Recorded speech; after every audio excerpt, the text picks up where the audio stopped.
As per the report, National Post reports that 20,000 plus Indian international students, they failed to register in their colleges after arriving in Canada.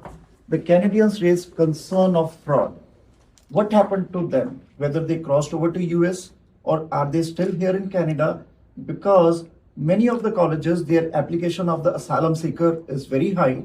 International student who is here for studies is applying for a threat on him in his home country is very shocking. Then same-sex marriages applications are very high in males and females. Those trends are going on. So these are the shocking trends.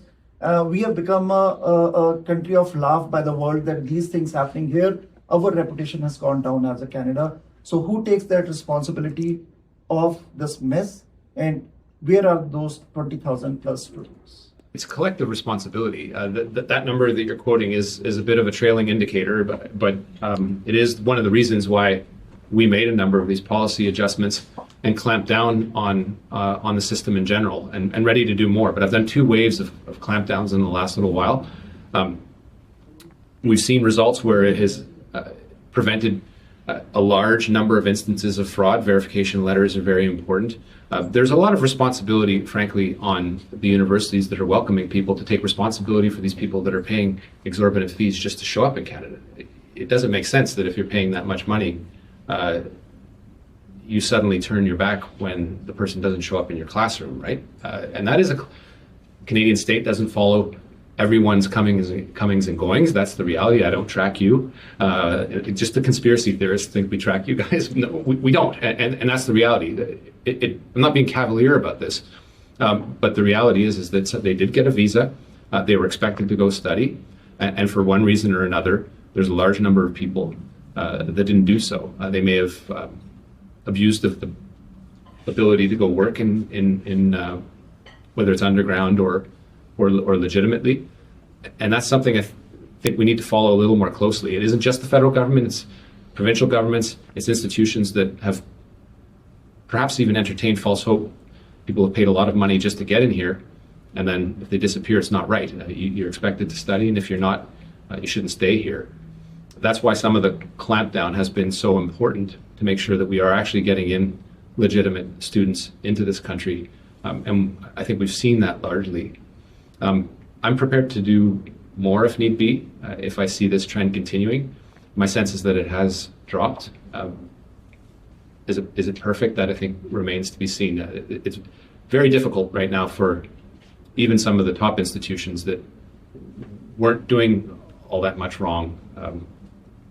It's more difficult to recruit.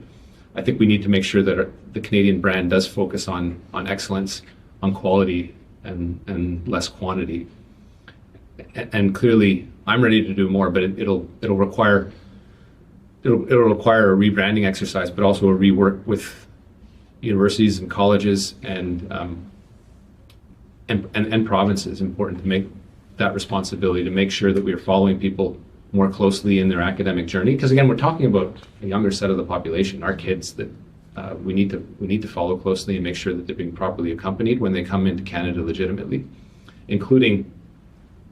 During and I'll say another thing about the asylum seeking numbers, including during the academic journey, but also after, if they are working, to make sure it's actually matching with the education they got and the promise that they were implicitly given. On the asylum seeking numbers with students, the trend, I'd be foolish to say we didn't expect the trend to increase given the volumes. We see some of the institutions that are closing some of their programs down now had the higher number of asylum seekers.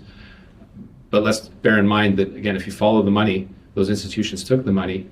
Now the asylum-seeking process is one that it weighs financially on the backs of the government of Canada. I'm prepared to do more with illegitimate claims. It doesn't make sense that if you come here, spend a year, and you didn't have the conditions in your country to cause you to be an asylum seeker on day one, that a year later or 2 years later, and unless there was something that happened in your home country or some individual circumstance that made you fear for your life, which is often rare, that you should be entitled to a process that would drag on and on. So I'm prepared.